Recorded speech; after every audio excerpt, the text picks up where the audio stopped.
अब इमरान जरा नारा कम लगाना, बहुत जल्दी अब मैं वहां आया हूं जहां लाना चाहता था। जरा गौर करो, जरा गौर करो, मेरे नबी हिजरत की रात हजरत अबू बकर को लेके जा रहे हैं। ये राफजियों के मुंह पे थप्पड़ है, ये दुनिया राफजियत के लिए थप्पड़ है कि मैं चाहता तो किसी को भी ले जाता, लेकिन अबू बकर को साथ ले जाके बता दिया जो मकाम अबू बकर का है वो किसी का नहीं है।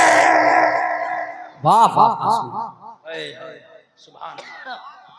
किसी और को भी तो ले जा सकते थे ना, लेकिन अफजलुल बशर हैं बादल अंबिया बित्तहकीक हजरत अबू बकर। तवज्जो है, चल दिए रात का आलम। चलते चलते हजरत अबू बकर कहते मैं थक गया, चलते चलते पैर थक गए, चलते चलते भूख लगने लगी, चलते चलते प्यास लगने लगी। हजरत अबू बकर हैं सिहाबी हैं, सिहाबी। वहाबी होता तो अकीदा कुछ और होता, मगर सिहाबी है सिहाबी। अबू बकर कहते हैं जब भूख लगी तो मैंने नबी का दामन पकड़ा और अर्ज कर दी आका गुलाम को भूख लगी है, खाना चाहिए।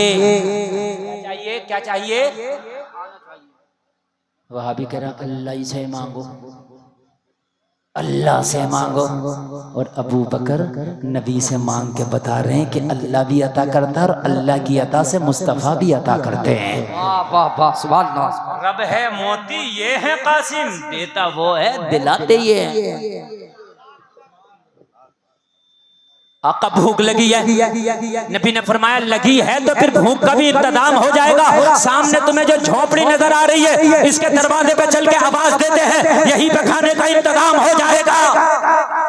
हजरत अबू बकर कहते हैं फूस की झोपड़ी बनी हुई थी, लगता था किसी चरवाहे ने जंगल में झोपड़ी बना ली है। आका उस झोपड़ी के दरवाजे पे ले जाके मुझे खड़ा कर दिए। मैंने आवाज दी कोई है, अंदर से एक औरत निकल के आई जिसका नाम तारीख में उम्मे माबद है। एक छोटा सा बच्चा है जो उसकी उंगली पकड़ के आया। दरवाजे पे औरत आके खड़ी हो गई। औरत ने आके कहा कौन? हजरत अबू बकर फरमाते मैंने कहा मेहमान है, मैंने कहा मुसाफिर हैं, हम थक गए हैं, तेरे घर थोड़ा सा आराम करना चाहते हैं, भूख लगी है, कुछ खाना चाहते हैं, क्या इजाजत है? उम्मे माबद कहती है मैंने जब मेहमानों का चेहरा देखा और खासकर जब मेरे मुस्तफा का चेहरा देखा तो उम्मे माबद कहती है मना ना कर सकी। मैंने कहा ऐसा आने वाला मेहमान हो तो कौन मना करेगा, आओ मेरे घर के दरवाजे खुले हैं, मेहमान हो जाओ। नबी मेहमान हो गए, अबू बकर मेहमान हो गए। अब जरा गौर करो, उम्मे माबद का बयान है इत्तेफाक से उस दिन मेरे घर में खाने का कोई सामान ना था। क्या नाम है औरत का? क्या नाम है औरत का? मोहम्मद वासिफ रज़ा नाम है औरत का। हाँ मैं औरत का नाम पूछ रहा हूँ, क्या नाम है औरत का जो नबी जिसके घर रुके हैं आज? पता ही नहीं है। हाँ तवज्जो करो, अब मेरी बात जरा गौर से सुनो। मोहम्मद वासिफ भाई बड़ी मोहब्बत से सुनना है। उम्मे माबद नाम है, नाम याद रखना उम्मे माबद। आप बात करोगे आपसे भी पूछ लूंगा, ये मत सोचना। उम्मे माबद कहती है मेरे घर में आज कोई खाने के लिए कुछ ना था। तो फिर उम्मे माबद तेरे घर में जब खाने के लिए कुछ ना था तो तूने मेहमानों को रोक क्यों लिया? मेरे घर कुछ नहीं है, माजरत चाहती हूँ। तो कहने लगी बात सही है, मैं ना रोकती, लेकिन रोकने की वजह दी थी वो मेहमान ऐसा था जब उसका चेहरा देखा ना तो मैं रह न सकी। मैंने कहा मेरा घर कुर्बान, मेरा दिल कुर्बान, मेरे घर पे आ जा।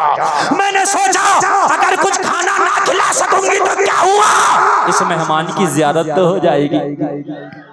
वाह वाह, ज़ियारत तो हो जाएगी। नबी बैठे, अबू बकर बैठे, उम्मे माबद भी बैठ गई खामोशी से। उम्मे माबद ज़ियारत कर रही है, ज़ियारत कर रही है। हजरत अबू बकर फरमाते मैं तो भूखा था, मैंने फिर अर्ज़ किया आका कुछ खाने का इंतजाम हो जाता। मेरे नबी ने फरमाया इससे पूछ जिसका घर है। मेरे नबी ने जब हजरत अबू बकर को कहा कि पूछ, हजरत अबू बकर ने कहा ए खातून क्या तेरे घर में कुछ खाना है? कहने लगी मैं शर्मिंदा हूँ, मेरे मेहमान मुझे माफ़ कर दे, आज मेरे घर में कुछ भी खाने के लिए नहीं है। मेरा छोटा सा बच्चा फाके से तड़प रहा है, इसके खाने के लिए भी कुछ नहीं है।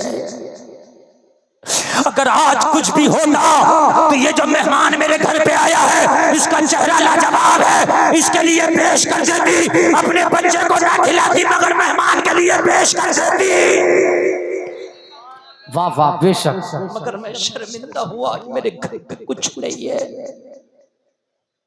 हजरत अबू बकर कहते मैं खामोश हो गया, इसलिए कि किसी को जलील करना, किसी को रुस्वा करना ये मेरे नबी ने नहीं बताया। उसके घर पे अगर कुछ नहीं है तो उससे ज्यादा डिमांड करते वो रुस्वा हो जाती, उससे ज्यादा डिमांड करते वो शर्मिंदा हो जाती। हजरत अबू बकर खामोश हो गए। मेरे नबी ने फरमाया अबू बकर क्या हुआ? रस करने लगे, या रसूलुल्लाह इसके घर पे आज खाने के लिए कुछ नहीं है, अगर कुछ होता तो ये बयान ये पेश कर देती, मगर है ही नहीं। मेरे नबी ने फरमाया परेशान ना हो, आज मोहम्मद ने कदम रखा है, ये भी खाएगी और तुम भी खाओगे। हाय हाय, जरा जोर से बोलो सुभान अल्लाह। आता है फकीरों पे उन्हें प्यार कुछ ऐसा, खुद भीख दे और खुद कहे मगते का भला हो। नबी ने फरमाया आज इसके घर पे आए हैं तो आज इसको ऐसा छोड़ कर नहीं जाएंगे, ये भी खाएगी और तुम भी खाओगे। कहा अबू बकर कुछ नहीं? अर्ज की आका इसके घर पे कुछ नहीं है, तन्हा है, मुफलिस है। मेरे नबी ने फरमाया अबू बकर इसके आंगन में एक बकरी बंधी है, इससे कहो अगर इसकी इजाजत हो तो इसकी बकरी का दूध निकाल ले, दूल्हे ये भी पिएगी हम भी पिएंगे। इतना कहना था। हजरत अबू बकर करे हम तो थे ही भूखे प्यासे, हम फौरन पहुंचे और हमने कहा तेरे घर पे खाने को कुछ नहीं है, बकरी बंधी है, तू कहे तो इसका दूध निकाल ले। अच्छा उम्मे मामद ने पहचाना नहीं था नबी को, कभी मुलाकात नहीं, कभी देखा नहीं, भाला नहीं, कुछ नहीं, वो तो ये समझ रही मेहमान है, लाजवाब मेहमान आ गया आज का दूध निकाल ले दूल्हे। उम्मे बाबत इतना सुन के मुस्कुराई, कहने लगी तुम अरब हो? हजरत अबू बकर ने कहा हाँ हम अहले अरब हैं। तो कहा अरब लोग तो बकरी पालते भी हैं और बकरियों के बारे में जानते भी हैं।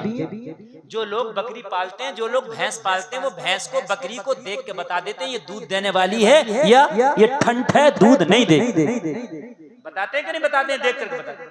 कहने लगी जब तुम अहले अरब हो और जब तुम बकरियां पालते हो तो इस बकरी को देख के नहीं लगता ये दूध नहीं देती? इसने महीनों से दूध नहीं दिया है, ये बीमार बकरी है, कमजोर बकरी है, इससे खड़ा नहीं हुआ जाता, इससे चला नहीं जाता, इसलिए ये घर में पड़ी है। मेरा शौहर रोजाना जब बकरियां चराने जाता सारी बकरियां ले जाता, इसे छोड़ जाता, इसलिए ये चलने के काबिल नहीं है, ये बीमार है, इसकी दूध की खीरी सूखी पड़ी है, इसके थनों में दूध नहीं, इसने महीनों से दूध नहीं दिया, ये क्या दूध देगी? हजरत अबू बकर ने कहा ओ उम्मे माँ बाप, इस बकरी की कमजोरी को ना दे, दूध दिलाने वाले की पावर को दे। इसे क्यों देख रही है? जिंदाबाद बेशक। उम्मे माबद कहती है मैं खामोश हो गई।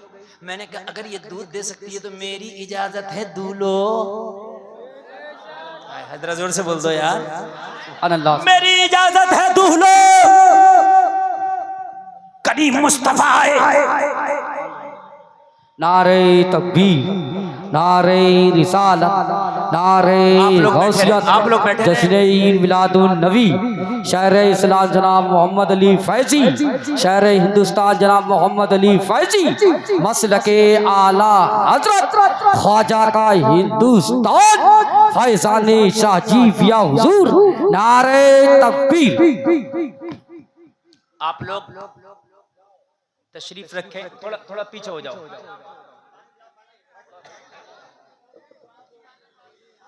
एक कमेटी वाले अब बैठ जाओ, अब बैठ जाओ, अब बिल्कुल बैठ जाओ, बिल्कुल बैठ जाओ, बिल्कुल डिस्टर्ब नहीं। बहुत अच्छा ये जलसा चल रहा है, बहुत अच्छा आप सुन रहे हैं, इसमें बिल्कुल डिस्टर्ब नहीं। आप देख रहे हैं इस वक्त हिंदुस्तान में 786 की स्पीड से दौड़ने वाला वो शायर जिसको मोहम्मद अली फैजी के नाम से जाना जाता है।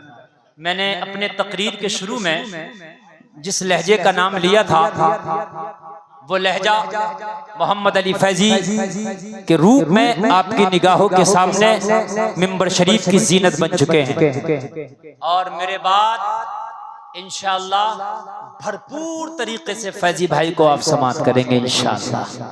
सुनेंगे ना इंशाअल्लाह? इंशाअल्लाह। अब कोई मेहमान आना बाकी नहीं है, आपके सारे मेहमान आ गए मिंबर शरीफ पर, ठीक है ना?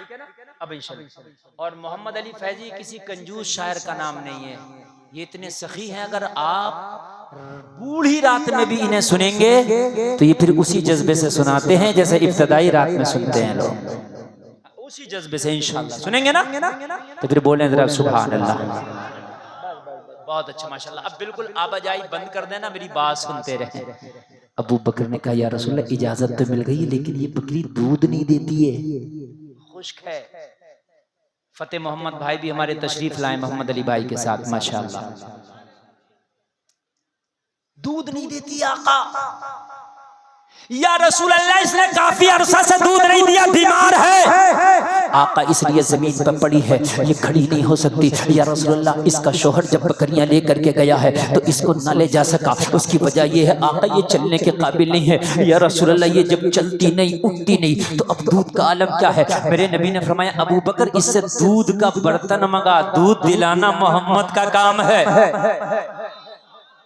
जानवर भी जानते हैं ये नबी है, बेशक। आज इंसान जानवर से बदतर होकर घूम रहा है, जानवर भी जानता है ये नबी है, जानवर भी जानता है ये नबी है। एक शख्स अपने ऊंट की शिकायत करने आ गया, या रसूलल्लाह मेरा ऊंट बहुत ज्यादा बेलगाम हो गया। आका जब भी मैं बोझा रखता हूँ अपने ऊंट पे ना तो मेरा ऊंट बोझा गिरा देता है। या रसूलल्लाह मेरा कहना नहीं मानता, आका मेरा ऊंट बड़ा बेलगाम हो गया, बड़ा बेअदब हो गया। नबी ने ये नहीं कहा वो जानवर है मैं क्या करूंगा, नबी ने फरमाया ऊंट को बुला के ला, ऊंट को बुला के ला। जब नबी ने इतना कहा तो वो शख्स ऊंट को बुला के ले आया। मेरे नबी ने ऊंट से पूछा क्या तू बेलगाम हो गया, क्या तू बेअदब हो गया, तू इसका बोझा नहीं संभालता। अर्ज किया रसूलल्लाह ये मेरा मालिक सच कह रहा, मैं इसका बोझा नहीं संभालता हूँ, जब भी मेरे ऊपर बोझ रखता मैं गिरा देता हूँ। मेरे नबी ने फरमाया ये तो तेरा मालिक है, तू इसकी बेअदबी क्यों करता है, तू इसकी बात क्यों नहीं मानता। अर्ज की आका मैं इसकी बात दिन में एक बार नहीं मानता और ये अपने मालिक परवरदिगार की बात दिन में 5 मरतबा नहीं मानता, ये 5 वक्त की नमाजें छोड़ता। आका ये नमाज नहीं पढ़ता, पूछो आका पूछो, ये मेरा मालिक है वो उसका मालिक है। मेरे नबी ने पूछा तू नमाज नहीं पढ़ता, तेरा ऊंट शिकायत कर रहा। अर्ज करने लगा रसूलल्लाह ये सच बोल रहा, मैं नमाज नहीं पढ़ता हूँ। मेरे नबी ने फरमाया तू अपने मालिक के हुक्म को ठुकराता है, ये तेरे हुक्म को ठुकराता है। तू आज वादा कर कि तू आज के बाद नमाज नहीं छोड़ेगा, ये तेरा हुक्म मानेगा। अर्ज किया रसूलल्लाह मैं वादा करता हूँ आज के बाद नमाज नहीं छोड़ूंगा। तो ऊंट ने भी वादा किया आका आज के बाद इसका बोझा नहीं गिराऊंगा। जानवर भी जानते हैं कि ये नबी है। नबी बकरी के करीब तशरीफ लाए, उम्मे माबद कहती है मुझसे कहा गया बर्तन लाओ, मैं दूध का बर्तन लेके आई, नबी के हाथ में थमा दिया। जैसे ही मुस्तफ़ा करीम के हाथ में उम्मे माबद ने बर्तन थमाया, लोगों गौर कर कहने में खड़े होकर देख रही थी। मेरे करीम मुस्तफ़ा ने बकरी की पीठ पर हाथ रखा, जैसे ही मेरे नबी ने बकरी की पुष्ट पर हाथ रखा वो बीमार बकरी खड़ी हो गई। लोगों वो बीमार बकरी ऐसे खड़े हो गई कि जैसे इसे कभी कोई मर्ज हुआ ही नहीं था। लोगों सर उठा के खड़ी हो गई। देखते ही देखते क्या देखा कि उसके सूखे हुए थनों में दूध आ गया और इतना दूध आ गया कि मेरे नबी ने दूध निकालना शुरू किया। उम्मे माबद कहती है जो बर्तन लाके मैंने मेरे नबी के हाथ में दिया था मेरा बर्तन भर गया मगर बकरी का दूध खत्म ना हुआ। नबी ने फरमाया दूसरा ला, मैं दूसरा बर्तन लाई वो भी भर गया। नबी ने फरमाया तीसरा ला, मैं तीसरा लाई वो भी भर गया। नबी ने फरमाया चौथा ला, मैं चौथा लाई वो भी भर गया। उम्मे माबद कहती है मेरे घर में छोटे बड़े जितने भी बर्तन थे एक एक करके सारे बर्तन ले आई। मोहम्मद अरबी दूध निकालते रहे, मेरे सारे बर्तन भर गए मगर बकरी के थनों का दूध खत्म ना हुआ। तभी तो बरेली का रज़ा बोला कौन देता है देने को मुँह चाहिए, देने वाला है सच्चा हमारा। बेशक सवाल दूध खत्म ना हुआ। मेरे नबी ने फरमाया उन्ने माबद और ला। मैंने अर्ज किया मेरे घर में कोई बर्तन ना बचा, जितने छोटे बर्तन थे मैंने दे दिए, जितने बड़े बर्तन थे मैंने दे दिए, लेकिन बकरी के थन का दूध खत्म ना हुआ। अब जरा सुनो, मेरे नबी उठे, उठने के बाद फरमाया अबू बकर पियो। अबू बकर फरमाते मैंने दूध पिया, अल्लाह अल्लाह मेरे मुस्तफ़ा ने दूध पिया, उस उम्मे माबद ने दूध पिया, उसके बच्चे ने दूध पिया, मेहमानी हो गई, मेहमानी हो गई। हजरत अबू बकर कहते हैं इजाजत लेके उससे घर से हमने रुखसत ली और रुखसत होकर हमने अपना सफर जारी किया। हिजरत की रात हम तो मदीने की तरफ बढ़ रहे थे। अब उम्मे माबद का बयान सुनो, मचल जाओगे। कहती है शाम हो गई, मैं शाम तक इसी खुशी में रही कि आने वाला जो आया था चेहरा लाजवाब था, आने वाला जो आया था मुखड़ा लाजवाब था। इसी खुशी में मैं बैठी रही और झूमती रही। शाम हुई, मेरा शौहर बकरियों का रेवड़ लेके घर में आया। घर में आते ही बोला उम्मे माबाद, जहां बकरियां बनती हैं इस घर में बड़ी बदबू आती थी, आज खुशबू का ठिकाना नहीं कि इधर छिड़का है। जहां बकरियां बनती हैं पेशाब की बदबू आती है कि नहीं आती है? कहने लगा उम्मे माबाद, आज से पहले इस घर में मैं आता था बदबू का ठिकाना नहीं था, आज खुशबू का ठिकाना नहीं है, क्या तूने इधर छिड़का है? कहने लगी मेरे शौहर, मैंने इधर नहीं छिड़का, मगर एक मेहमान आया था, उसके कदम की बरकत ऐसी है कि वो जिधर जाता है रास्ते महका देता है, जिधर जाता है बेशक वाह, जिधर जाता है कलियां महका देता है, ये उसके कदम की बरकत है। वो जब से आया है मेरा घर महक रहा है। कहने लगा कौन था, नाम तो बता मुझे। कहने लगी हाय मेरे शौहर मैं क्या करूं, वो आया तो मैं खुश इतना हो गई थी कि उसका नाम पूछना ही भूल गई। बेशक खुशी की वजह से मैं नाम ही न पूछ सकी। हाय मेरे शौहर में उसका नाम याद ना कर सकी, मालूम ना कर सकी, खुश इतना हो गई कि मैं भूल गई। तो कहने लगा कम से कम मुझे बुला लेती, मैं भी उसका दीदार कर लेता, मैं महरूम रह गया उसके दीदार से। अगर मुझे बुलाती तो मैं भी अपनी नसीबे को जगा लेता। कहने लगी मैं तुझे भूल गई थी। कहने लगा मुझे भूल गई थी? कहने लगी तुझे तो तुझे, जब तक वो मेरे घर में था मैं खुद को भूल गई थी। वाह वाह वाह, बेशक ऐसा मेहमान है। मगर कहने लगी वो जो भी था मुझे ना पता वो कौन था, लेकिन जो भी था मेरा दिल कहता है वो बहुत मुबारक था। अपने दिल से ही नाम रख डाला। कहने लगी जो भी था वो बहुत मुबारक था, जो भी था बहुत मुबारक था। तो कहने लगा अब सुन, आज के बाद बकरियां चराने दूर दूर नहीं जाया करेंगे, अब बकरियां करीब करीब चराया करेंगे। अगर कभी दोबारा मुबारक इस घर में आ जाए ना तो मुझे जरूर बुला लेना, ताकि मुबारक की ज़ियारत से मैं भी सरफराज हो जाऊं, ताकि मुबारक का मुखड़ा मैं भी देख लूं। तो जलसे में आने वालों जरा गौर करो। कहने लगी क्या करूं, मेरा दिल भी तड़प रहा है। जब से मुबारक मेरे घर से गया है मेरा दिल बहुत बेकरार है कि पता नहीं दोबारा मुबारक को देखना कब नसीब होगा, पता नहीं दोबारा मुबारक का मुखड़ा देखना कब नसीब होगा। वो लोगों जरा गौर करो, ये बेकरारी के आलम में दिनों रात गुजर रहे हैं। उम्मे माबद का बयान है कि रोजाना ये सोचती थी काश आज मुबारक मेरे घर में आ जाएगा, काश आज मुबारक मेरे घर में आ जाएगा। उम्मे माबद कहती है एक दिन मेरे घर में खाने पीने का सामान खत्म हुआ तो मैंने क्या किया, मैंने अपने बच्चे को साथ में लिया, मैंने थैला उठाया और मदीने के बाजार में मैं सामान खरीदने चली गई। सामान खरीदने चली गई। कहती जैसे ही मैं सामान खरीदने के लिए गई तो हजरत अबू बकर सिद्दीक भी उसी बाजार में किसी काम की गरज से आए हुए थे। हजरत अबू बकर के चेहरे पे जब बेटे की नजर पड़ी, जब बेटे ने हजरत अबू बकर के चेहरे को देखा तो माँ का दामन पकड़ के कहा माँ ये तो वही है जो उस दिन मुबारक के साथ हमारे घर मेहमान बना था। वाह वाह वाह, बेशक माँ ये तो वही है जो मुबारक के साथ हमारे घर मेहमान बना था। माँ कहती है कि जैसे ही मेरी नजर पड़ी अबू बकर के चेहरे पे तो मैं भी मचल गई, और मचलने के बाद में मैंने अपना थैला छोड़ा, मैंने अपना सामान छोड़ा, और छोड़ने के बाद में मैं अबू बकर का दामन पकड़ के बोली ओ आने वाले, तू तो वही है जो उस दिन मुबारक के साथ मेरे घर पे मेहमान बना था। दिल बड़ा बेकरार है, अरे मुबारक का पता तो बता दे, मुबारक कहाँ मिलेगा, एक बार मुलाकात तो करा दे। हजरत अबू बकर फरमाते हैं अरे तू पते की बात करती है, चल मेरे साथ चल, आज मुबारक का नजारा ही करा देते हैं। हाँ वाह वाह, बेशक सवाल चल चल मेरे साथ चल, आज मुबारक का नजारा ही करा देते हैं। उम्मे माबद कहती है मैंने सामान छोड़ा, उम्मे माबद कहती है मैंने थैला छोड़ा। उम्मे माबद कहती है मैं भूल गई अपने सामान को, मैं भूल गई अपने थैले को। और मैं जब अबू बकर के पीछे पीछे चली, ये मस्जिद नबवी के दरवाजे पे जाकर के खड़े हो गए। मस्जिद नबवी में सारे सहाबा मौजूद हैं, आमीना का लाल मौजूद है। लोगों जैसे सितारों में चांद चमकता है, नबी का मुखड़ा चमक रहा है। उम्मे माबद को दरवाजे पे खड़ा किया और खड़ा करने के बाद में हजरत अबू बकर ने इशारा किया, देख वो तो नहीं है तेरा मुबारक। उम्मे माबद कहती है जैसे ही मेरी नजर पड़ी, जैसे ही मेरी नजर पड़ी, मेरी आवाज जरा बुलंद हो गई।